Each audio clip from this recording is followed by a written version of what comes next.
Smile, Austin. This is the last time you'll ever look happy. The hangover wasn't from the alcohol. Honestly, I'd only had 2 beers at the company party last night. No, this sick feeling in my gut came from something much worse than cheap. Beer and stale pretzels. My name is Joel Granger, and I've always been the guy people underestimate. At 38, I work logistics for a mid-sized tech firm in our cozy New England town of Millbrook, the kind of place where everyone knows, everyone and everyone's got something to hide. I'm not the flashy type. I wear khakis and button-downs, drive a reliable Honda, and keep my head down. My wife Lacey always said I lacked ambition. Turns out she was looking for ambition in all the wrong places. I was nursing my coffee in our kitchen when Miles Henderson, my coworker, and the closest thing I had to a best friend, burst through my back door without knocking. That should have been my first warning. Joel, man, you need to see this. Miles was breathing hard, his phone clutched in his sweaty palm.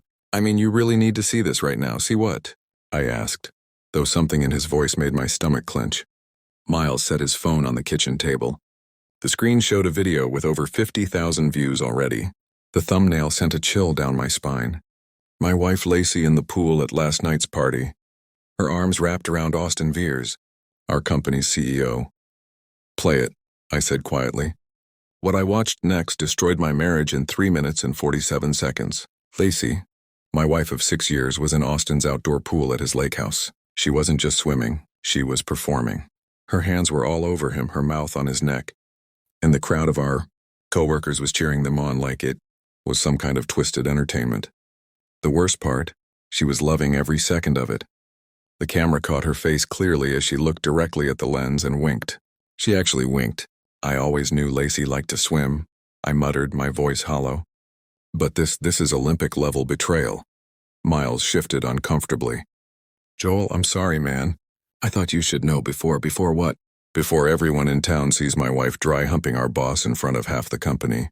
I stood up so fast my chair toppled backward. Too late for that, isn't it? The video had been posted by Sean Martinez, one of Austin's office sycophants. The comments were brutal. People I'd worked with for years were making jokes about my marriage, calling me a loser, placing bets on how long it had been going on. Where is she now? I asked. Lacey, she went to work early. Said she had a meeting with HR. Of course she did. Damage control. But for who? Me or Austin? I grabbed my keys and headed for the door. Miles called after me, but I was already backing out of the driveway. My Honda had never felt so small. As I drove through our picture-perfect town, knowing that behind every window, people were probably watching that video and laughing at stupid Joel Granger. The office parking lot was nearly full when I arrived. Lacey's silver Lexus, a car we couldn't really afford, but she insisted on having, was parked in her usual spot near the front entrance. I pulled up right behind her, blocking her in. She came out of the building 20 minutes later, her heels clicking on the asphalt. Lacey was beautiful in that polished corporate way. Blonde hair always perfect, makeup flawless, clothes expensive. At 32, she looked like she belonged in a boardroom or a magazine. Definitely not with a logistics guy like me, Joel. She stopped when she saw me leaning against her car. What are you doing here? Interesting question, Lacey. I could ask you the same thing about last night. Her face didn't change. That was the thing about Lacey. She was always calculating, always 3 moves ahead. I don't know what you mean. I held up my phone, showing her the video. 58,000 views and counting. You're famous. For just a second, her mask slipped. I saw panic flicker across her features before the ice returned. Joel, you're being ridiculous. It was just a party. People were drinking, having fun. Having fun? My voice came out louder than I intended. A few people in the parking lot turned to look. You call that having fun? Because from where I'm standing, it looks like you were auditioning to be Austin's next conquest. You're being paranoid and jealous, just like always. She stepped closer, lowering her voice. This is exactly why we have problems. Joel, you see threats everywhere because you're insecure. The gaslighting was smooth, practiced. How many times had she used this exact strategy? How long had I been the fool who believed her? I'm filing for divorce, I said quietly. That got through her defenses. Her eyes widened slightly. Joel, don't be hasty. We can talk about this. No, Lacey, we're done talking. I'm done being the understanding husband while you parade around town making me look like an idiot. I walked away from her then, leaving her standing in the parking lot. But as I drove to my lawyer's office, I realized something important. Filing for divorce was just the opening move. The real game was just beginning. The law office of Patricia Morse was located in a converted Victorian house on Elm Street, complete with creaky floors and the smell of old books. Patricia had handled my parents' wills and my house purchase. She was thorough, honest, and exactly what I needed. Joel, I have to ask, are you sure about this? Patricia leaned back in her leather chair. My hastily signed divorce papers spread across her antique desk. 6 years of marriage, and you want to file based on a video at a party. It's not just the video, Patricia. It's everything. The late nights, the mysterious phone calls, the credit card bills for restaurants I've never been to. I rubbed my temples. I've been blind, but I'm not stupid. All right, I'll file the papers this afternoon. But Joel, if you want to protect your assets, you need to start documenting everything. Financial records, communication, behavior patterns. The more evidence you have, the better position you'll be in. Evidence, that word stuck with me as I drove home. My house felt different now. Not like a home, but like a crime scene waiting to be processed. I started in Lacey's home office, a converted bedroom where she handled her HR work and personal business. The desk was locked, but I knew where she kept the spare key taped under the bottom drawer, just like her father had taught her. Inside, I found bank statements that made my blood boil. Our joint savings account, which should have had $12,000, was down to $300. The missing money had been transferred to an account I'd never seen before. But that wasn't the worst discovery. In a folder marked personal, I found printed emails between Lacey and someone called AV. The messages went back 4 months. They started professional discussions about office, policies, and employee evaluations, but they quickly became personal, then intimate, then explicit. Austin Veers, my wife, had been having an affair with our CEO for 4 months, and I'd been too trusting to see it. The emails revealed more than just infidelity. Austin had been feeding Lacey inside information about company layoffs, helping her position herself for promotions, even discussing ways to get rid of employees who might cause problems, including me. Joel's getting suspicious. One email read, maybe it's time for a restructuring in logistics. They'd been planning to fire me. My own wife was helping my boss destroy my career so they could continue their affair without complications. I photographed everything with my phone, then carefully returned the papers to their original positions. Lacey couldn't know I'd found her secrets, not yet. That evening I drove to Penny's place, the local bar where the town's real business got conducted.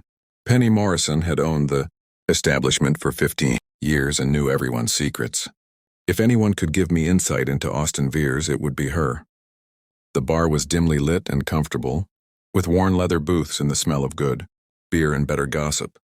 Penny was behind the bar polishing glasses with the efficiency of someone who'd done it 10,000 times. Joel Granger, she said as I took a stool. Heard you had some excitement today. News travels fast. Honey, in a town this size, news travels at the speed of light. Beer, please, she said, a cold bottle in front of me. Penny, what do you know about Austin Veers? Her expression darkened. That man's been trouble since he moved here 2 years ago. Rich boy from Boston thinks he owns everything he touches, including other men's wives. Especially other men's wives. She leaned closer. Joel, you're not the first husband to sit at this bar asking about Austin. Tommy Peterson came in here 6 months ago with the same look you've got now. His wife Jennifer worked at the company too. What happened to Tommy? Divorced, broke, and living in a studio apartment across town. Austin's got a system. Joel. He targets married women in vulnerable positions, wines and dines them, makes them feel special. Then when the husband gets wise, he makes sure they lose everything in the split. The beer turned sour in my mouth. How? Money, influence, connections. Austin's got friends in family court, friends at the bank, friends everywhere that matters. He's untouchable. Nobody's untouchable, Penny. She studied my face for a long moment. You're not going to do anything stupid, are you? Define stupid. Anything that ends with you in handcuffs? I finished my beer and left money on the bar. Don't worry about me, Penny. I'm smarter than I look. That's what I'm afraid of. Driving home, I formulated a plan. Austin Veers thought he was untouchable because he'd never faced someone like me. He was used to dealing with emotional, reactive husbands who made mistakes. But I wasn't emotional anymore. I was calculating. The next morning, I called in sick to work and drove to Austin's lake house. It was a sprawling modern monstrosity on the north shore of Miller Lake, all glass and Steel and pretension, the kind of place that screamed, I have more money than taste. I parked down the road and walked through the woods until I had a clear view of the house. Austin's black BMW was in the driveway along with a silver Lexus I recognized all too well. They were inside together while I sat at work, believing my wife was at the office handling HR business. The betrayal cut deep, but anger was more useful than pain. I had my phone ready when they came out onto the deck. Austin was shirtless, Lacey wearing one of his dress shirts and nothing else. They were laughing, kissing, completely oblivious to the world around them. I recorded 2 minutes of footage before Austin's security system spotted me. A loud alarm began blaring and I saw him reach for his phone. Time to go. I made it back to my car just as a security company vehicle turned into Austin's driveway. My hands were shaking as I drove away. But I had what I needed. Video evidence of their affair, time-stamped and undeniable. But as I reviewed the footage later, I realized something important. Evidence wasn't enough.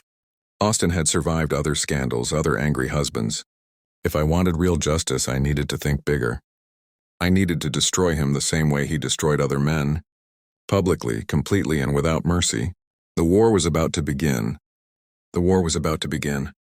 The Millbrook Summer Festival was our town's biggest event, drawing thousands of people to the central square for 3 days of food, music, and gossip. This year it would be remembered for something else entirely. I'd spent 2 weeks preparing for this moment. The festival's main stage had a large LED screen for announcements and sponsor messages.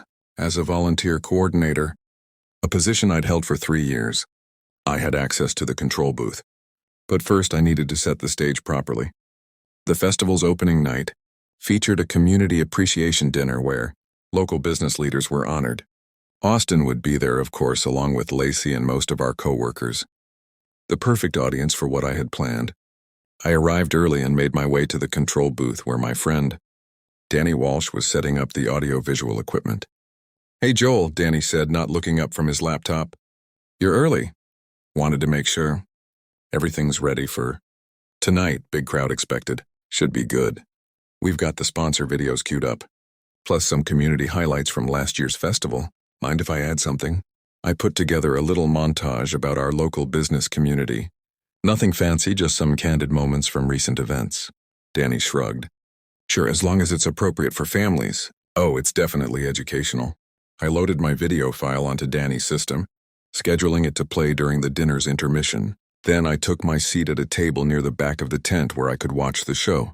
Austin arrived fashionably late as always. He wore an expensive suit and his trademark arrogant smile, working the crowd like a politician. Lacey was at his side, not as his date officially, but close enough that anyone paying attention would notice. She looked stunning in a black cocktail, dress that probably cost more than my monthly salary. They made a beautiful couple, I had to admit. Too bad it wouldn't last much longer. The dinner proceeded normally for the first hour. Speeches about community spirit, awards for local volunteers, the usual small-town pageantry. Austin gave a presentation about his company's economic impact on Millbrook, soaking up applause like a sponge absorbs water. Then came intermission.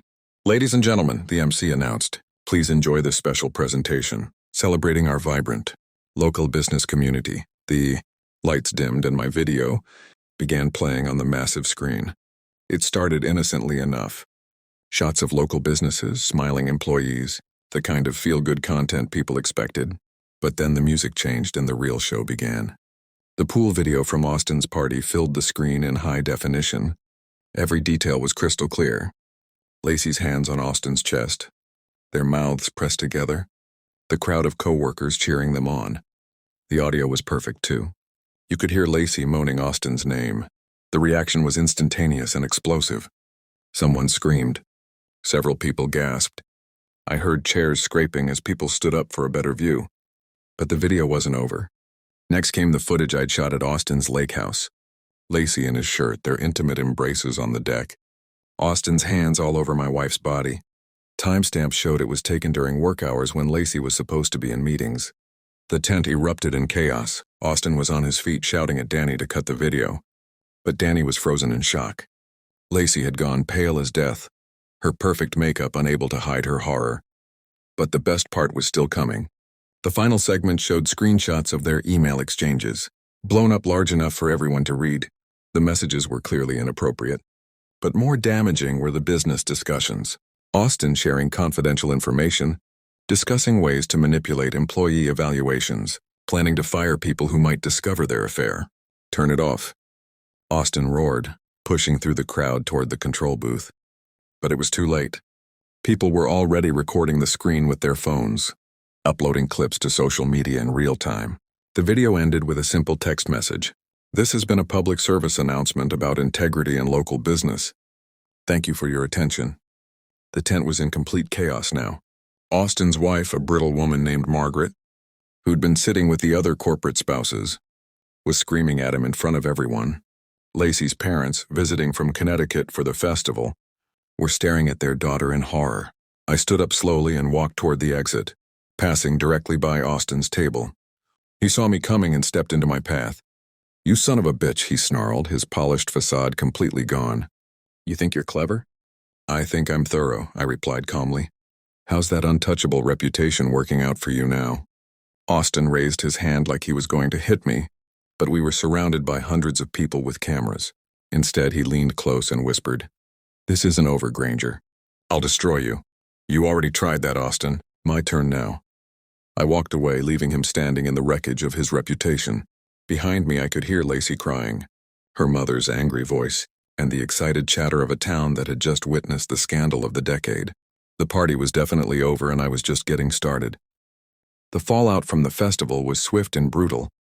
By morning, the video had been shared thousands of times across social media.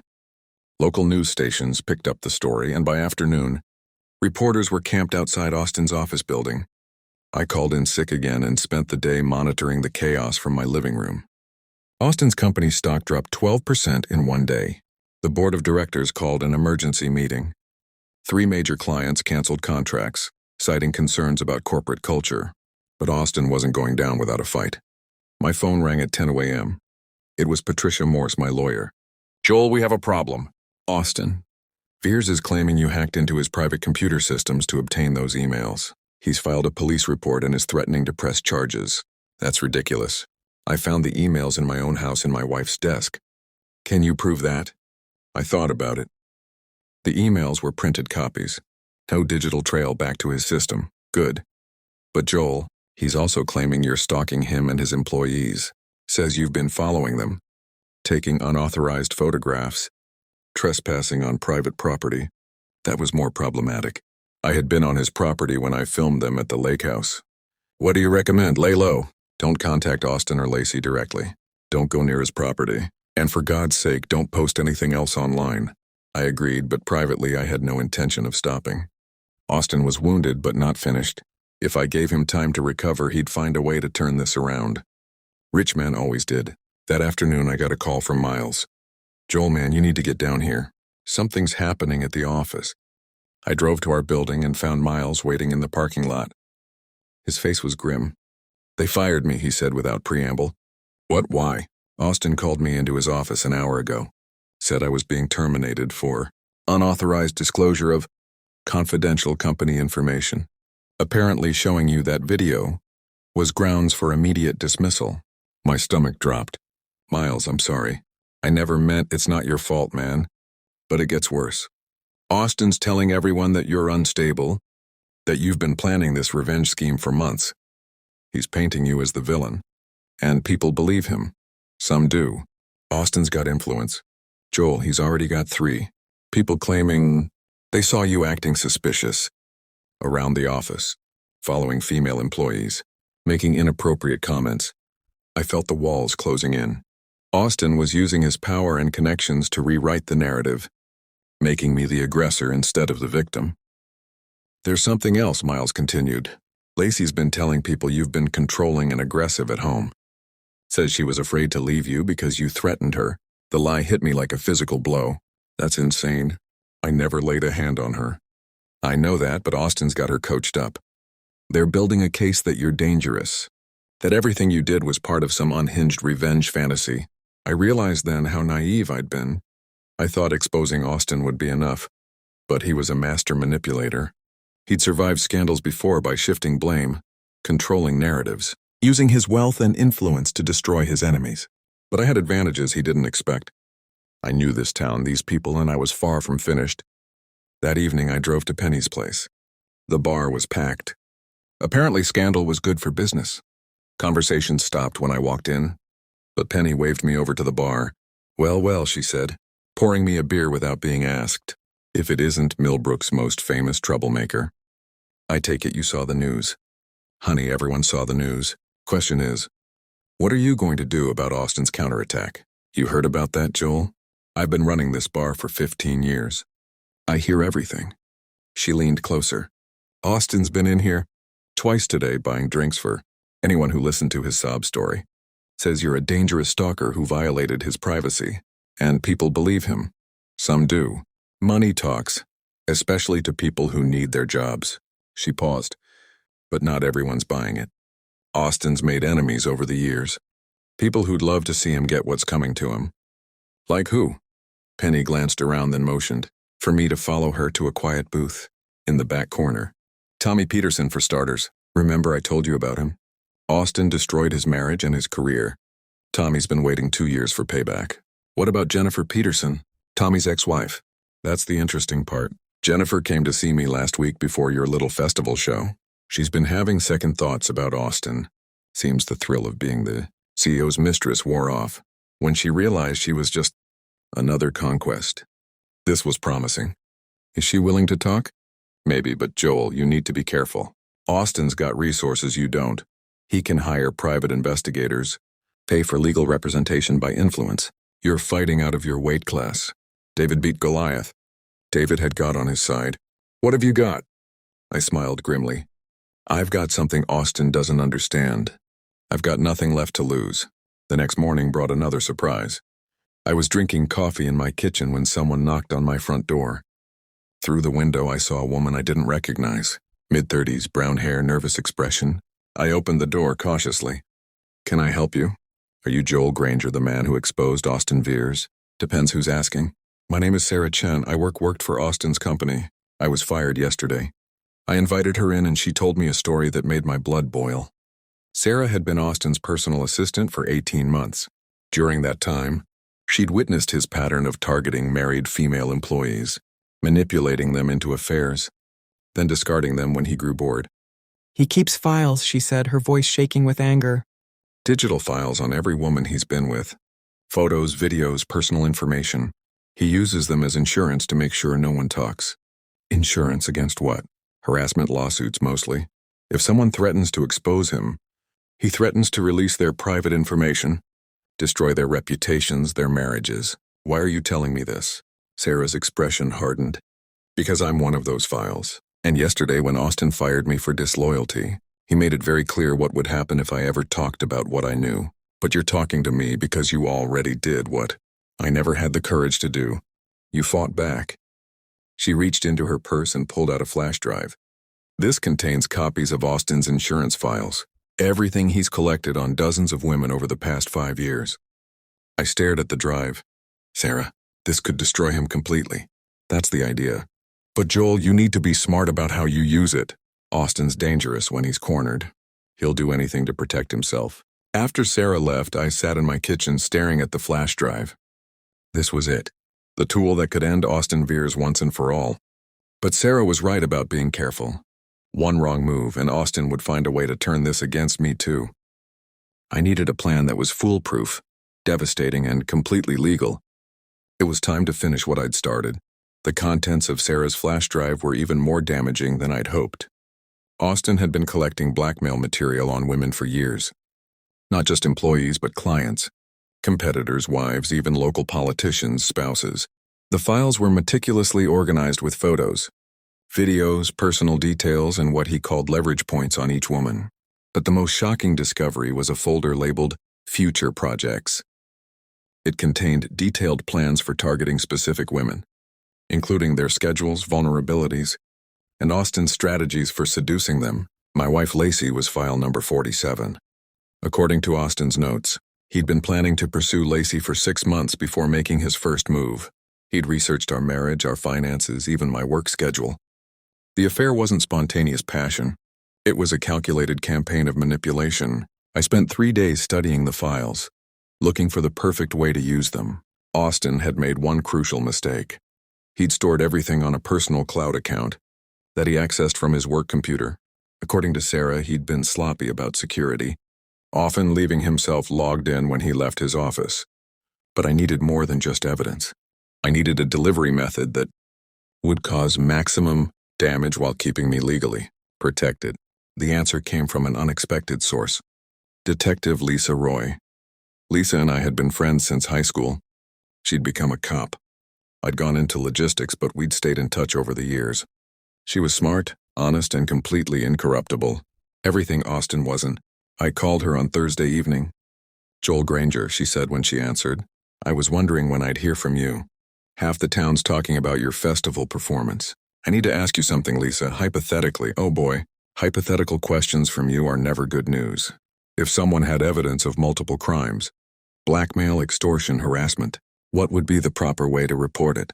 Joel, what have you gotten yourself into? I can't tell you specifics yet, but hypothetically, Lisa, hypothetically, if someone had credible evidence of serious crimes, they should report it to the appropriate authorities immediately. The FBI handles interstate crimes. The state police handle major felonies. Local police handle everything else. And if the evidence was obtained legally, but through unconventional means, as long as it wasn't obtained through illegal surveillance or hacking, it would probably be admissible. But Joel, if you're sitting on evidence of crimes, you have a legal obligation to report it. I understand. Thanks, Lisa. Joel, be careful. Whatever you're planning, make sure you can live with the consequences. I hung up and made my decision. Austin had used his power to destroy innocent people for years. It was time someone used that power against him. But first I had one more stop to make. Jennifer Peterson lived in a small apartment complex on the east side of town. According to Penny, she'd been having second thoughts about Austin, and I needed to know if she'd be willing to testify against him. She answered her door wearing sweatpants and a haunted expression. The confident woman who'd once been Austin's prize conquest looked broken. "You're Joel Granger," she said. It wasn't a question. "I am. Can we talk?" She let me in, and I quickly explained what I'd discovered. Jennifer listened without interruption, her face growing paler with each revelation. "He has files on all of us," she asked when I finished. "Dozens of women, photos, videos, personal information. He's been blackmailing people for years." Jennifer started crying then. Not pretty tears, but ugly, gut-wrenching sobs. "He told me I was special, that he'd never felt this way about anyone before. Jennifer, I need to know. Are you willing to testify against him? If this goes to trial, your testimony could be crucial." She wiped her eyes and looked at me with something like determination. "What do you need me to do?" "Just tell the truth about how he manipulated you, what he promised, how he used his position to coerce you into the affair, and my ex-husband Tommy, what about him? Austin destroyed our marriage, got Tommy fired, made sure he couldn't find work anywhere in town. If I testify, will it help Tommy get justice too?" "I think it will help everyone get justice." Jennifer nodded slowly. "Then yes, I'll testify. It's time someone stopped Austin Veers. That night, I made copies of everything on Sarah's flash drive. I burned multiple DVDs, printed key documents, and prepared detailed summaries of Austin's crimes. Then I started making phone calls. The FBI field office in Boston was my first call. I spoke to Agent Rebecca Martinez, who specialized in white-collar crimes and public corruption. "Mr. Granger, these are serious allegations. You're claiming this man has been running a systematic blackmail operation." "That's correct. I have documented evidence of at least 30 victims over 5 years. Some of the women were minors when he first targeted them. That got her attention. Can you bring this evidence to our office tomorrow?" "I'll be there at 9 a.m. My second call was to the State Attorney General's office. They were interested in the public corruption angle. Austin had been using his blackmail files to influence local politicians and business leaders. My third call was to Channel 7 News in Springfield. Investigative reporter Maria Santos had won awards for exposing corporate corruption. She agreed to meet with me after I'd spoken to law enforcement. By midnight, I had meetings scheduled with federal agents, state prosecutors, and investigative journalists. Austin's empire was about to collapse. But I had one final move to make. The next morning, before driving to Boston, I logged into every social media account I had and posted a simple message. The truth about Austin Veers will be revealed today. Justice is coming for everyone he's hurt. Stay tuned. Then I drove to Boston and handed over enough evidence to destroy Austin Veers completely. The FBI moved fast. By that afternoon, they had search warrants for Austin's home, office, and personal devices. State police raided his lake house while federal agents seized his company's servers. Austin was arrested at 4:17 p.m. on charges of extortion, blackmail, computer fraud, and conspiracy. The perp walk was broadcast live on 3 local news stations, but the best moment came that evening when I was back home watching the news coverage. My phone rang and Lacey's name appeared on the caller ID. "Joel," she said, her voice small and scared. "We need to talk." "No, Lacey, we really don't. Please, I know I made mistakes, but Austin manipulated me. He said he loved me, that he'd take care of me. I didn't know about the other women. You knew enough. You knew he was married. You knew I was your husband. You made your choice. Joel, please." I'm sorry. I'll do anything to make this right." I looked around my house, our house, and realized I felt nothing for her anymore. No anger, no hurt, no love, just emptiness where my marriage used to be. "Goodbye, Lacey." I hung up and blocked her number. 3 hours later, Austin's wife, Margaret, filed for divorce. By morning, 5 more women had come forward with harassment allegations. Austin's company, stock was delisted, and the board of directors voted to dissolve the corporation. Austin Veers, the untouchable CEO who destroyed so many lives, was facing 47 felony charges and financial ruin. The party was over. This time I was the one who turned out the lights.